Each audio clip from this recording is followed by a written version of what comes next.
दस्तक उन भर्तियों की जहां बेरोजगारों को पेपर लीक मुक्त परीक्षा की गारंटी चाहिए और उसी गारंटी के लिए आप दस्तक दें। उससे पहले एक तुलना देखिए, तुलना नेताओं की किसी पार्टी में भर्ती और बेरोजगारों सरकारी नौकरी की भर्ती की। क्योंकि सियासी भर्ती में नेता को कोई इम्तिहान नहीं देना होता, सिर्फ अपना दल और विचारधारा बदलना पड़ता है।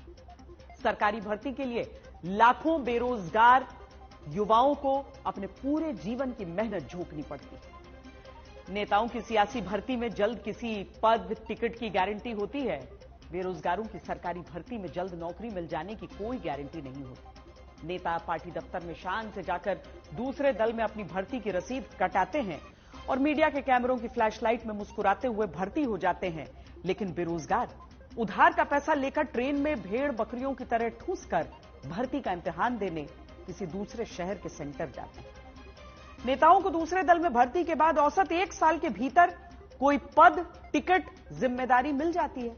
बेरोजगारों को भर्ती इम्तिहान देने के बाद पेपर लीक, रिजल्ट में देरी, कोर्ट कचहरी, इन सबसे अनिश्चित समय तक जूझना पड़ता है।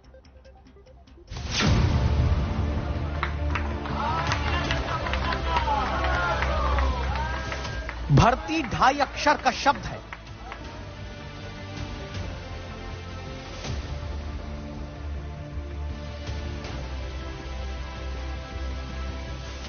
वो भर्ती जहां नेताओं के लिए गारंटी होती है,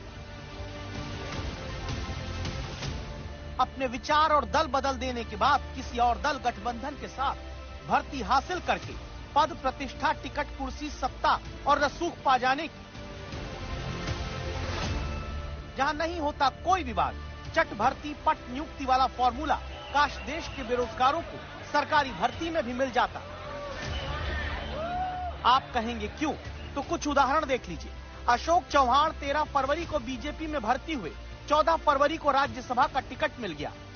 मिलिंद देवड़ा 14 जनवरी को शिवसेना शिंदे में भर्ती होते हैं, 14 फरवरी को राज्यसभा का टिकट पा जाते हैं। नीतीश कुमार का रिकॉर्ड भर्तियों में सबसे तेज है। 28 जनवरी को एनडीए गठबंधन में भर्ती हुए, 28 को भी फिर से मुख्यमंत्री पद हासिल कर लिया। लेकिन देश के बेरोजगार जब किसी सरकारी भर्ती के लिए इम्तिहान देने निकलते हैं तो इनके लिए बस यही खबरें बनकर रह जाती हैं कि ट्रेन में ठूस कर गए भर्ती इम्तिहान देने लाखों नौजवान।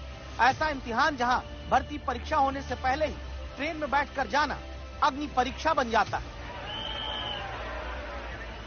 उत्तर प्रदेश के तमाम हिस्सों में शनिवार रविवार को ऐसी ही स्थिति दिखी। स्टेशन खचाखच भरे हुए, ट्रेन ठसाठस ठूसी हुई उन बेरोजगारों की उम्मीदों के साथ जिन्हें देश का भविष्य बताकर ही तो वोट लिया जाता है। ये सब तब दिखा जब उत्तर प्रदेश में पुलिस भर्ती इम्तिहान हुआ, जहां यूपी पुलिस के कांस्टेबल पद के 60,244 पदों पर 50 लाख से ज्यादा आवेदन बेरोजगारों ने दिया। यानी हर एक पद के लिए 80 से ज्यादा बेरोजगारों के बीच इम्तिहान की लड़ाई। और जब परीक्षा होती है तो आरोप लगता है कि पेपर लीक हो गया।